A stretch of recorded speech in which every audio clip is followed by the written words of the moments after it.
வணக்கம் நண்பர்களே, இது VDL பிளாக்ஸ் கதை கேட்கலாம் வாங்க. நாம கேட்டுக்கிட்டு இருக்கிறது கர்ணனின் கதை எபிசோட் 8. சம்பவங்கள் வெகு வேகமா நடந்து மேலும் மேலும் பகைய கிளறுது. துரியோதனனோட பொறாமையை அதிகமாக செய்யுது. சிசுபாலன் கேட்டதுல என்ன தவறு? முதல் மரியாதை கிருஷ்ணனுக்கா? இது எந்த விதத்தில் நியாயம் அப்படின்னு கேட்டதுக்காக கோபக்காரனான சிசுபாலன் கிருஷ்ணனால துரத்தி துரத்தி கொல்லப்படுறான். இது அராஜகம் இல்லையா? மிக பெரிய அநீதி இல்லையா? இந்த உளறுவாயன் சிசுபாலனை மேலும் மேலும் பேச வைத்து அவனை கோபமடைய வைத்து அவன் கோபம் அடைந்த பிறகு கொலையும் செய்கிறான் கிருஷ்ணன். இது மறைமுகமாக துரியோதனனுக்கு விடுக்கப்பட்ட மிரட்டல். எங்களிடம் சிசுபாலனே அடிபணிகிறான், நீ எந்த மூளைக்கு என்கிற அலட்டல். கண்ணன் நமக்கும் உறவுதானே, நமக்கும் நண்பன் தானே, ஆனால் நம்மை ஏன் கொண்டாட மறுக்கிறான்? நம்மிடம் ஏன் நெருக்கமாக இல்லாமல் விலகி போகிறான்? அந்த விதத்தில் பாண்டவர்கள் அவனை கௌரவப்படுத்துகிறார்கள். அதை நான் செய்ய மாட்டேனா? தர்மத்தின் பக்கம்தான் நிற்கிறேன் என்றானே, நான் அதர்மனா? எந்த அரசனாவது தனக்கு உரிமையான நிலத்தை விட்டு கொடுப்பானா? விட்டு கொடுப்பவன் அரசனாவானா? கர்ணா, நான் இந்த பூமியில் சபிக்கப்பட்டு வந்து விட்டேனோ? கண்ணில்லாத தகப்பன். கணவனுக்கு கண்ணில்லை என்பதால் எங்களை முற்றிலும் மறந்துவிட்டு தானும் கண்ணை கட்டிக்கொண்ட ஒரு தாய். வாழ்க்கையை ருசிக்க மாட்டேன் என்று பிடிவாதமாக இருக்கின்ற ஒரு பிரம்மச்சாரி தாத்தா. ஏதோ ஒரு வகையில் பிறந்து மிக உன்னதமான அறிவாளி என்று தன்னை காட்டிக்கொள்கிற விதுரன். கோபமான தந்திரமான ஆச்சாரியார். 100 பேரை வரிசையாக உட்கார வைத்து பாடம் சொல்வதை விட 5 பேரை வட்டமாக நிற்க வைத்து பாடம் சொல்லிக் கொடுக்கலாம் என்று நினைக்கின்ற ஆச்சாரியா துரோணர். அவருடைய துரோக மனப்பான்மை. எனக்கு இருக்கும் தம்பிகள் எவரையும் என்னால் நம்ப முடியவில்லை. அவர்களை அடக்கி வைக்க முடியவில்லை. ஜெயித்து காட்டினால் அல்லவா அவர்களுக்கு என் மீது நம்பிக்கை வரும். நான் இடையறாது பீமனிடம் தோற்று கொண்டிருக்கிறேன். அர்ஜுனன் பெயரை கேட்டால் மரண பயம் போல் நடுங்குகிறேன். தர்மரை பார்த்து பொறாமைப்படுகிறேன். நகுல சகோதரர்களை கண்டாலும் நான் வெறித்து பார்க்கிறேன். இவையெல்லாம் என் காது பட என் தம்பிகள் இதை குறித்து பேசுகிறார்கள், கேலி செய்கிறார்கள். ஒரு தம்பி சொல்கிறான், நான் தலையில் நீர் விட்டு குளிக்கும் போது அர்ஜுனா என்று யாரேனும் கத்தினால் போதும், என் தலையில் இருந்து வழிகின்ற நீர் அப்படியே நின்று விடுமாம். தோளில் பட்டு முதுகில் வடிந்து கீழே விழாதாம். அத்தனை பயமாம். ஒருவன் சொல்ல மீதியுள்ள அத்தனை பேரும் சிரிக்கிறார்கள். யார் யார் சொன்னது? கர்ணன் கோபத்தோட கேட்கிறான். யாராக இருந்தால் என்ன, உடன் பிறந்தே கொல்லும் வியாதிதான் பேசிற்று. விகர்ணனா? கர்ணன் மறுபடியும் கோபமா கேட்கிறான். ஆமாம் அப்படின்னு துரியோதனன் தலையசிக்கிறாரு. துரியோதனனுடைய கடைசி தம்பியான விகர்ணன் துரியோதனனை கடுமையா எதிர்த்து வந்தான். இதுவும் துரியோதனனை காயப்படுத்தியது, வேதனைப்படுத்தியது. மந்திரிமார்களையும் சேனை தலைவர்களையும் உறவு என்று சொல்லி திரிந்து கொண்டிருக்கின்ற சிற்றரசர்களையும் நான் நம்புவதே இல்லை. அவர்கள் எந்த நேரமும் பாண்டவர்கள் பக்கம் சேர தயாராக இருப்பவர்கள். பாண்டவர்களோடு ஒப்பிட்டு பார்க்கும் பொழுது நாம் பலவீனமாக இருக்கிறோமோ, அவர்களுக்கு எதிரே நிற்கின்ற தகுதி கூட இல்லாமல் போய்க் கொண்டிருக்கிறதோ என்ற பயம் ஏற்படுகிறது. தன்னுடைய எதிரி பலமாகிக் கொண்டே வருவதை பார்த்த ஒரு அரசனால் தூங்க முடியுமா? கர்ணா, நீ மட்டும் இல்லையெனில் என்னுடைய வாழ்வு எப்பொழுதோ முடிந்திருக்கும். நீ என்னை காப்பாற்றுவாய் என்ற நம்பிக்கை இல்லையெனில் நான் எப்பொழுதோ சிதறி இறந்து போயிருப்பேன். உன்னை பார்க்கிற பொழுது ஏற்படுகிற அமைதி, உன் தோளில் சாய்ந்து கொண்டிருக்கும் பொழுது ஏற்படுகின்ற நிம்மதி வேற எப்பொழுதும் எனக்கு ஏற்படவில்லை கர்ணா. கர்ணா, நான் தவறானவனா? என்னிடம் உள்ள தவறு என்ன சொல், தயவு செய்து சொல். துரியோதனன் கை கூப்பி கேட்கிறான். கூப்பிய கைய கர்ணன் விளக்குறான். ஆற தழுவிக்கிறான். காதுகளை தடவுறான். தலையை தடவி விடுறான். கன்னங்கள்ல முத்தமிடுறான். தோலை அணைத்து கொண்டு மெல்ல நடக்கிறான்.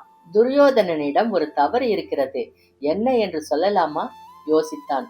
மனம் குவித்து துரியோதனனோடு நடந்து கொண்டே தன் தந்தையை நோக்கி வணங்குறான். உள்ளே கை கூப்பி அவரை அழைக்கிறான். என்ன கேட்க போகிறாய்? கேள் கர்ணா. உள்ளுக்குள் குரல் கேட்டது. சூரிய பகவானின் அழைப்பு அது. துரியோதனன் கேள்விக்கு என்ன பதில் சொல்வது? உனக்கு ஏற்ற பதில் சொல். ஏன், உண்மையை சொல்ல வேண்டாமா? புரியாது கர்ணா. துரியோதனனுக்கு அவனை விட வலுவாக யாரும் இருக்கக்கூடாது. நான் இருக்கிறேனே. இல்லை, நீ அவனுக்கு உதவியாக, அவனுக்கு கீழே அடிமையாக இருக்கிறாய் என்று தெல்ல தெளிவாக புரிந்து கொண்டிருக்கிறான். நீயும் அப்படித்தான் நடந்து கொண்டிருக்கிறாய். ஒருவேளை உன்னால் பஞ்ச பாண்டவர்கள் அழிய நேர்ந்தால், பஞ்ச பாண்டவர்கள் என்ற எதிரி துரியோதனனுக்கு இல்லாது போனால் அடுத்தபடி அவன் உன்னைத்தான் பார்ப்பான். அப்பொழுது வெகு எளிதில் உன்னோடும் பகைமை பாராட்டுவான். என்னோடு பகைமை பாராட்டுபவனா எனக்கு வாரி கொடுத்திருக்கிறான்? உனக்கு அது கொடுக்கப்பட்டதில்லை. அவன் எதிரியை அழிக்க அவன் எடுத்துக்கொண்ட ஆயுதம் நீ. அவனுடைய ஒரே நம்பிக்கை நீ. புரிகிறதப்பா? இப்பொழுது நான் என்ன செய்ய வேண்டும்? இவனுக்கு என்ன புத்தி சொல்ல வேண்டும்? இல்லை, இவனுக்கு புத்தி சொல்லாதே. நான் இருக்கிறேன் என்ற நம்பிக்கையை கொடு. அவனை அணைத்து ஆறுதல் சொல்லு. ஏன் அப்பா, ஏன் அவ்விதம் என்னை செய்ய சொல்கிறீர்கள்? எதற்கு பொய்யாய் ஒரு நண்பனை உற்சாகப்படுத்த சொல்கிறீர்கள்? எங்களை விட பஞ்ச பாண்டவர்கள் அதிக வலு உள்ளவர்கள் தானே. பாண்டவர்கள் கௌரவர்கள் என்று பார்க்காதே. தடியெடுத்தவன் தண்டல்காரன் என்று இந்த பரதகண்டம் மாறிவிட்டது. சத்திரியர்களின் அட்டகாசம் உச்ச நிலைக்கு வந்துவிட்டது. சத்திரியர்களின் கொடுமையிலிருந்து 3வது வர்ணத்தினரும் 4வது வர்ணத்தினரும் தப்பித்துக் கொள்ள வேண்டுமெனில் சத்திரியர்களை ஒரு நிலைக்கு அடித்து உட்கார வைக்க வேண்டும். மிக பெரிய போர் ஒன்று வரப்போகிறது கர்ணா. அது பாண்டவர்களுக்கும் கௌரவர்களுக்கும் உண்டான போர் அல்ல. இது அரசர்களுக்குள் நடக்கின்ற யுத்தம். சத்திரியர்களே சத்திரியர்களை மாய்த்து கொள்ள வேண்டிய நேரம் வந்துவிட்டது. இந்த சத்திரிய கூட்டம் இப்படி அடங்கி கீழிறங்கினால்தான், இப்படி கும்பல் கும்பலாய் நொறுக்கப்பட்டால்தான் உலகம் நிம்மதியாக இருக்கும். பரதகண்டத்தின் இந்த பகுதி செழிப்பாக இருக்கும். இல்லை எனில் இவர்கள் ஆட்டத்தால் 4வது வர்ணத்தினரை முற்றிலுமாக அழித்து விடுவார்கள். பூமி தாய் தன்னை சரி செய்து கொள்கிறாள் கண்ணா. இந்த பிரபஞ்சம் நல்ல முறையில் சுழல்வதற்காக, நல்ல மழை பொழிவதற்காக, நன்கு வெயில் காய்வதற்காக அவள் சில தந்திரங்கள் செய்கிறாள். இன்னும் கண்ணுக்கு தெரியாத பல்வேறு விஷயங்கள் நடந்து கொண்டிருக்கின்றன கர்ணா. தர்மருக்கு துரியோதனன் கொடுத்த பூமி மிக மோசமானது. எந்த வளமும் இல்லாத அந்த பகுதியில் பூமி தாய் வளம் பெற வைக்கிறாள். ஒவ்வொரு துளிரும், ஒவ்வொரு இலையும், ஒவ்வொரு கனியும் அர்த்தத்தோடு அங்கே மலர்கின்றன. மக்களை மகிழ்விக்க வேண்டும், பலப்படுத்த வேண்டும் என்று வெளியே வருகின்றன. இடையறாது அங்கு மழை பொழிகிறது. சுகமான காற்று வீசுகிறது. வெயில் காலத்தில் நல்லபடியாக வெயில் காய்ந்து பூமி வெடித்து மழை நீர் அந்த பூமிக்குள் அடி ஆழம் வரை போய் தேங்கி நிற்கிறது. எல்லாவித தாவரங்களுக்கும் எல்லா விதமான சத்துக்களும் கிடைக்கின்றன. கால்நடைகள் கொழுத்து வளர்கின்றன. தாவரங்களை தின்ற கால்நடைகள் மூலம் நல்ல பால் கிடைக்கிறது. நல்ல பாலாலும் நல்ல மாமிசத்தாலும் மக்கள் திமிராகவும் அழகாகவும் கர்வத்தோடும் வளைய வருகிறார்கள். தர்மனை எல்லா விதமாகவும் பூமி தாய் உற்சாகப்படுத்தி வருகிறாள். அதற்கு மாறாக துரியோதனன் இடத்தில் மழையின்மை இருக்கிறது. இயற்கை சீற்றம் ஏற்படுகிறது. இதற்கு காரணம் துரியோதனன் அல்ல. இது மிக பெரிய எடை, மிக உயர்ந்த தராசு. அரசர்களை அழிக்க பூமி தாய் துரியோதனனை பகடைக்காயாகவும் தர்மபுத்திரனை இன்னொரு பகடைக்காயாகவும் பயன்படுத்தி கொண்டிருக்கிறாள். இதில் துரியோதனன் வெட்டுப்பட போவது நிச்சயம். தந்தையே, நீங்கள் என்ன சொன்னாலும் துரியோதனன் என்னுடைய நல்ல சிநேகிதன். நான் இப்பொழுது அவனுக்கு என்ன சொல்ல வேண்டும், எப்படி நடந்து கொள்ள வேண்டும் என்று சொல்லுங்கள். கர்ணா, தானம் தருகிறாயே, ஏதேனும் எதிர்பார்த்து தருகிறாயா?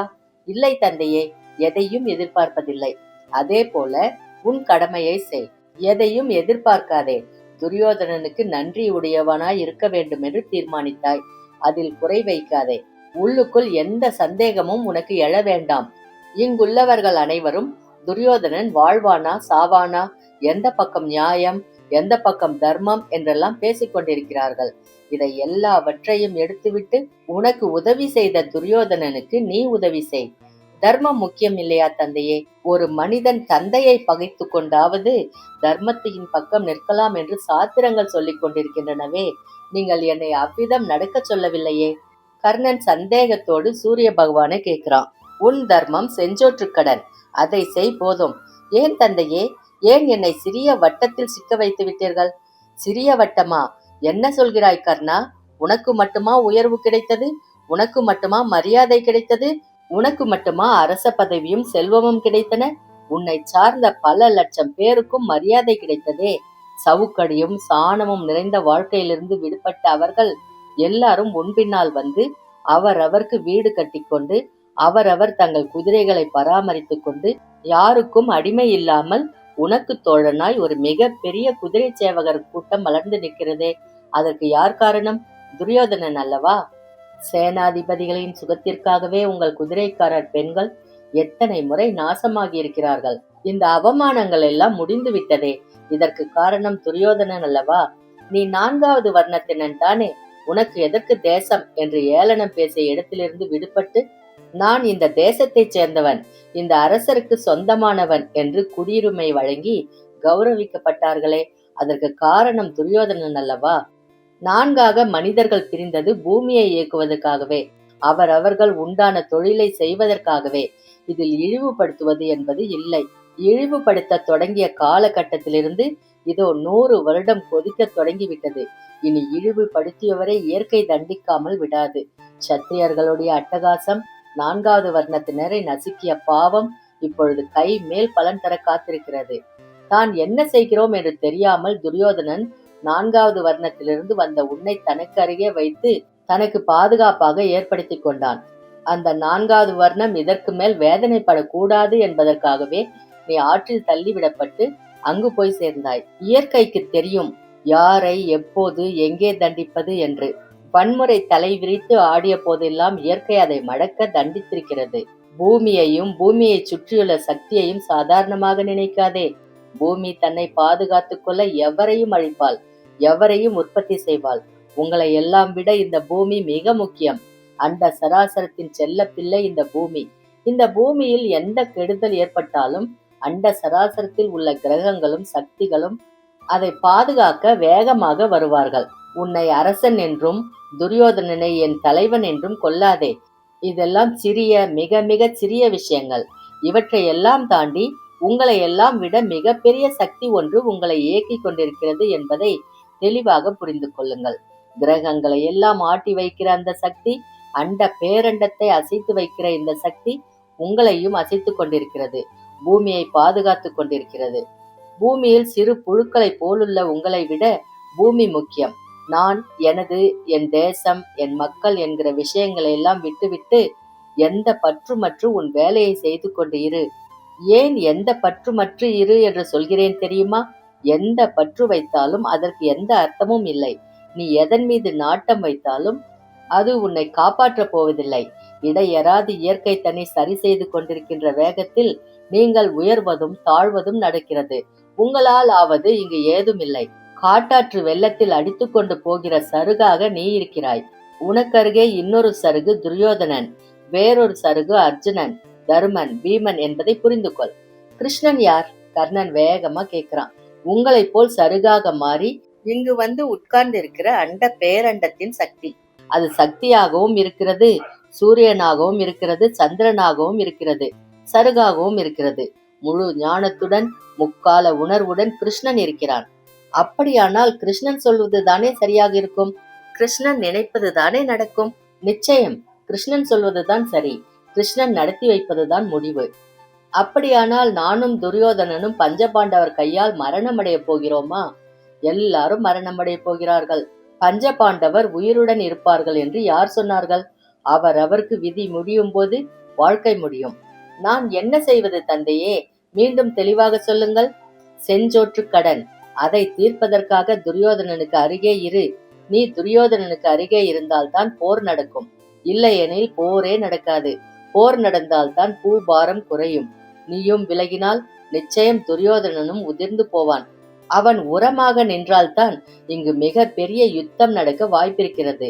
நான் இருக்கிறேன் என்று சொல். தைரியமூட்டு. போருக்கு தயாராய் இரு.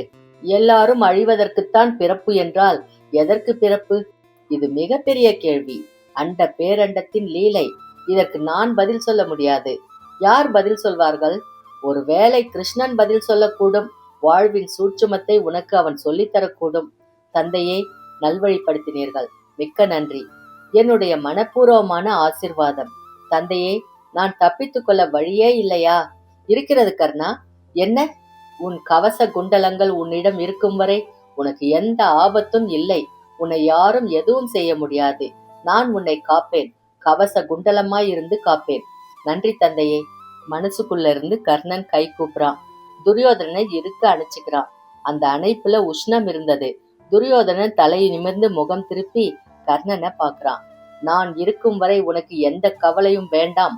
அர்ஜுனனை, பீமனை, தருமனை பதறடிப்பது என்னுடைய வேலை. உன்னை யார் துன்புறுத்தினார்களோ அவர்களை கலவரப்படுத்துவது என் கடமை. உனக்கு யார் உறக்கம் வராமல் செய்தார்களோ அவர்களை ஒழிப்பதே என்னுடைய குறிக்கோள். நீ யாரை சுட்டு விரலால் நீட்டி தாக்கு என்று சொல்கிறாயோ அவர்களை தாக்கி பொடி பொடியாக்குவதே என்னுடைய எண்ணம். நாம் பலவீனமானவர்கள் அல்ல. என்னுடைய இதே மனநிலையில் பீஷ்மரும், விதுரரும், கிருபரும், அஸ்வத்தாமரும், துரோணரும் இருந்துவிட்டால் பஞ்சபாண்டவர்களின் அழிவு நிச்சயம். அவர்களை உற்சாகப்படுத்து. ஒரு அரசருடைய வேலைகள் தன்னுடைய மந்திரி பிரதானிகளை, சேனாதிபதிகளை நல்ல நிலையில் வைத்துக் கொள்வது. நீ தனியே சுருண்டு சுருண்டு படுத்துக்கொண்டால் அவர்களும் மௌனமாக இருப்பார்கள். வெறுத்து போய் முன்னும் பின்னும் அலைவார்கள். நீ உற்சாகமானால் அவர்களும் உற்சாகமாவார்கள். நீ உற்சாகமாக இரு. உன் சேனாதிபதிகளை, உறவுக்காரர்களை, மா வீரர்களை கொண்டாடு. பரிசலி, கௌரவம் செய். போற்றி பாராட்டி பேசும் போற்றுதலைப் போல் கௌரவம் உலகத்தில் உண்டா? நீ தனக்குத்தானே புலம்பிக் கொண்டிருந்தால் மற்றவர்கள் உன்னை இழிவாக நினைப்பார்களே தவிர உனக்கு எப்படி உதவி செய்வார்கள்? நீ அரசன் என்பதை முற்றிலும் மறந்துவிட்டு அடிமையைப் போல ஏன் புலம்பிக் கொண்டிருக்கிறாய்? தைரியமாக இரு துரியோதனா. கர்ணன் துரியோதனனுக்கு தைரியம் சொன்னான். துரியோதனன் கர்ணனை இறுக தழுவிக்கிறான். கர்ணன் சொன்னது போல தன்னுடைய உறவுக்காரர்களை, மா வீரர்களை உற்சாகப்படுத்த அரண்மனைக்கு போறான். அவங்கள தேடுறான். கர்ணன் தனியா உட்கார்ந்திருக்கான். கிருஷ்ணர் அண்ட பேரண்டத்தின் அதிபதியா? அந்த சக்தி தான் கிருஷ்ணனாக வந்திருக்கிறதா? அதாவது கடவுள் மனித ரூபம் எடுத்திருக்கிறாரா? இடையனாக, யாதவ குல தலைவனாக வந்திருக்கிறாரா? என்ன அற்புதம்! ஆனால் எல்லாருக்கும் உண்டான கடவுள் ஏன் அங்கு போய் நின்று கொண்டார்? அர்ஜுனனும் பீமனும் தர்மனும் தினமும் கடவுளோடு பேசுகிறார்கள். எனக்கு அந்த வாய்ப்பு கிடைக்கவில்லையே. கிருஷ்ணனை பற்றி பல கதைகள் உலவுகின்றன. விசித்திர சம்பவங்கள் கதை போல் சொல்லுகிறார்கள். அந்த கிருஷ்ணனை பார்க்க வேண்டும். தொலைவிலிருந்து, அருகே இருந்து, மிக நெருக்கமாய் பார்க்க வேண்டும். நீயா, நீதானா என்று ஊடுருவி பார்க்க வேண்டும். கர்ணன் மனசுக்குள்ள கிருஷ்ணனை நோக்கி கை கூப்புறான். எழுந்து துரியோதனன் கூட அரண்மனை நோக்கி போறான். தர்மர் ஜராசந்தனுடன் போர் அறிவிச்சிட்டாரு. ஜராசந்தனை அரண்மனைக்குள்ள கிருஷ்ணனும் அர்ஜுனனும் பீமனும் உள்ளே புகுந்து ஜராசந்தனை வலிய போருக்கு அழைத்து அடிச்சு கொன்னுட்டாங்க. கிருஷ்ணன் வழிகாட்ட ஜராசந்தனை கிழித்து இரண்டாக போட்டு அதையும் கால் மாற்றி தலை மாற்றி போட ஜராசந்தன் உடல் சேர முடியாமல் போனது. ஜராசந்தன் மரணம் நிகழ்ந்து விட்டது. மரணமே இல்லாதவன் மரணமடைந்தான் எனில் அதற்கு பீமன் காரணம் அன்று, கிருஷ்ணன் தான் காரணம். மிக பெரிய சத்திரிய குலத்தின் அழிவிற்கு சிசுபாலன் தொடக்கம், ஜராசந்தனின் தொடர்ச்சி. இனி ஒவ்வொன்றாக மடியும் என்பது நன்றாக தெரிகிறது. ராஜசூய யாகம் தர்மம் நடத்த தொடங்கிட்டாரு.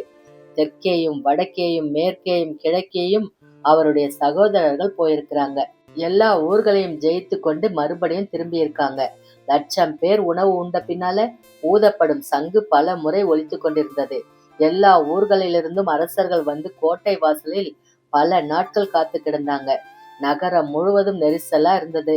அரசர்கள் கூட்டமாக கூடியிருந்தாங்க. எல்லா வகை பண்டங்களும் அங்க கிடைச்சது. பரிசுகளா வந்து குவிஞ்சுகிட்டு இருந்தது. தனக்கு கிடைத்தவற்றை தர்மபுத்திரர் மக்களுக்கு வாரி வழங்கிட்டு இருந்தாரு. மக்கள் மிகுந்த திமிரோடும் சிரிப்போடும் உலாவிட்டு இருந்தாங்க. செல்வ செழிப்புல திண்டாடிட்டு இருந்தாங்க. ராஜசூய யாகம் முடிந்த பின்னால விருந்துக்காக துரியோதனனுக்கு அழைப்பு வந்தது. துரியோதனன் அழைப்பை ஏற்கிறதா வேண்டாமா அப்படின்னு திண்டாடினான். உறவுகள் வற்புறுத்தவே, பார்க்க வேண்டும் என்ற ஆசை அதிகமாக இருக்கவே கர்ணனை அழைச்சுக்கிட்டு தர்மபுத்திரனின் ராஜ்யத்தை நோக்கி போறான். இந்திரபிரஸ்தத்தின் எல்லையை பார்த்து திகைச்சு போறான். மந்திரிகளின் வீடே துரியோதனன் வீட்டை விட மிக பெரியதா இருந்தது. மிக நேர்த்தியா இருந்தது. காவலர் வழிவிட்டாங்க. மந்திரிகள் வரவேற்றாங்க. சேனாதிபதிகள் மரியாதை செஞ்சாங்க. அரண்மனை வாயில்ல அர்ஜுனன் இறங்கி கை கூப்பி வரவேற்கிறான். பீமன் தொலைவில் இருந்து வணக்கம் சொல்றான். தர்மபுத்திரர் வேகமா ஓடி வந்து தழுவிக்கிறாரு. கர்ணனை கைப்பிடிக்கிறாரு. வாருங்கள் வாருங்கள் அப்படின்னு 2 பக்கமும் அணைச்சுக்கிட்டு படியேறாரு. விருந்து மண்டபத்துக்கு அழைச்சிட்டு போய் உட்கார வைக்கிறாரு. துரியோதனன் இமைக்கவே இல்லை. வாய் திறந்து எதுவுமே பேசல. அந்த சபா மண்டபத்தை பார்த்து அதிசயித்து போறான். ஒவ்வொரு அங்குலமும் விசித்திரமான பொம்மைகளாலும் ரத்தின கற்களாலும் தங்க இழைகளாலும் அலங்கரிக்கப்பட்டதை பார்த்து ஆச்சரியப்பட்டுக்கிட்டு இருந்தான். இப்படியெல்லாம் மாளிகை கட்ட முடியுமா அப்படின்னு திகைச்சு போயிருந்தான். இதுவல்லவோ அரசபோகம், இதுவல்லவோ வாழ்க்கை அப்படின்னு பொறுமைக்கிட்டு இருந்தான். விருந்து முடிந்து ஓய்வெடுக்க தனி அறை கொடுத்த போது துரியோதனனால ஓய்வெடுக்க முடியல. கர்ணனை எழுப்புறான். கை கோத்துக்கிறான். மெல்ல அரண்மனையை சுற்றி பார்க்க முயற்சி பண்றான். காவலர்கள் 2 பேர் துணைக்கு வர, இது என்ன இடம், இது என்ன இடம் அப்படின்னு கேட்டுக்கிட்டே வந்தான். பெரிய முற்றம். அது முழுவதும் தண்ணீர் சலசத்து ஓடிட்டு இருந்தது. என்ன ஜலம் அப்படின்னு கேட்க, அது நீரில்லை அரசே, நீர் போல் தோற்றமளிக்கக்கூடிய பளிங்குக்கல் அப்படின்னு ஒரு வீரன் இறங்கி காட்ட துரியோதனனும் இறங்கி நிற்கிறான். கால்கள்ல தண்ணீர் தழுவுவது போல ஒரு உணர்வு இருந்தது. ஆனால் தண்ணீர் இல்ல. பளிங்கு கல்லில் வெயில் பட்டு தண்ணீர் அலை போல ஓடுது. அப்படி ஒலி அலை போல் சிதறுவதற்கு மேலே ஏதோ கருவிகள் வைக்கப்பட்டிருந்தது. அடுத்த முற்றத்துக்கு போனாங்க. அங்கும் தண்ணீர் இருந்தது. அடே, இந்த இடத்தில் அலை இல்ல, தண்ணீர் போல் பளிங்கு கற்கள் இருக்கிறதே அப்படின்னு கால் வச்சான். அது 4 முழ ஆழமுள்ள தண்ணீர் தொட்டி. இடுப்பு வரை நனைந்து குப்புற விழுந்து தலையெல்லாம் ஈரமாகி திகைச்சு போய் துரியோதனன் எழுந்து நின்னான். கர்ணன் அவனை கைப்பிடித்து மேலே இழுக்கிறான். இறுக்கி அணைச்சுக்கிறான். தூரத்திலிருந்து பெண்கள் சிரிக்கும் சிரிப்பொலி கேக்குது. அதில் ஒரு சிரிப்பு மிக வேகமா இருந்துச்சு. மிக சிருங்காரமா இருந்தது. கர்ணனும் துரியோதனனும் திரும்பி பார்த்தாங்க. திரௌபதி அங்கு குனிந்து நிமிர்ந்து தூணை பிடிச்சுக்கிட்டு இடையறாது சிரிச்சுக்கிட்டு இருந்தா. துரியோதனன் திகைச்சு போயிருந்தான். கர்ணனுடைய கண்கள்ல கனல் பறக்குது. என்ன பெண்மணி இவள்? ஏன் இப்படி கேவலமாக நடந்து கொள்கிறாள்? ஒருவர் கீழே விழுந்து அடிபட்டால் சிரிக்கின்றவள் நல்ல ஜாதியா, உத்தமியா, பண்பாடு மிக்கவளா என்று கோபம் அவனுள் கிளர்ந்தது. ஆனால் அந்த கோபத்தை சுட்டி காட்டியும் திரௌபதி சிரிச்சுக்கிட்டே இருந்தா. கர்ணன் மனம் இறுகுது. கோபம் எரிமலையா பொங்குது. அது வரைக்கும் இந்த பகுதியில பார்த்தோம். அடுத்த பகுதியில அதுக்கப்புறம் என்ன நடக்குதுன்னு பார்க்கலாம். அது வரைக்கும் உங்களிடமிருந்து நன்றி கூறி விடைபெறுவது விடியல் பிளாக்ஸ் விடியல். நன்றி, வணக்கம்.